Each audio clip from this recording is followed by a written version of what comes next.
Տեսեք, մի քանի օր է Աննա Հակոբյանը գրառումներ է անում տարբեր քաղաքացիների վերաբերյալ նրանց ոչի, տխմար անվանում, տգետ եւ ըստ էության, եթե արձագանքում է ու իրեն վերաբերյալ հայտարարությունները, քննադատությունները, վիրավորանք ու զրպարտություն է որակում, ինչու դատական հայց չի ներկայացնում եւ այնուամենայնիվ մարդկանց ինքը նման կերպ է արտահայտում եւ զուգահեռ իրականացնում կրթվել է նորաձև է արշավը։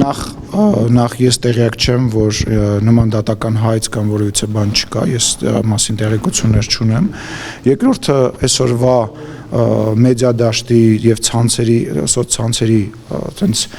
բացի թողի իրավիճակում ես համարում եմ, որ յուրաքանչյուր մարդ, նաեւ հրապարակային մարդ ազատ է արձագանքել այն ձևով, ինչ ձևով որ ուզում է, եւ կարծում եմ, որ այն համեմատականներ ինչ որ անցկացնելը անցյալի հետ կապված անտեղին են, որովհետեւ նախ եւ առաջ անցյալում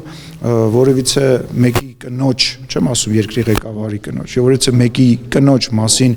մի լրագրողից սկսած իրենց տենց դուխով հիմա բլոգեր եւ քաղաքական գործիչ անվանող մարդկանցով վերջացած հələ փորձեին մի հատ մի տարես կոմենկոմ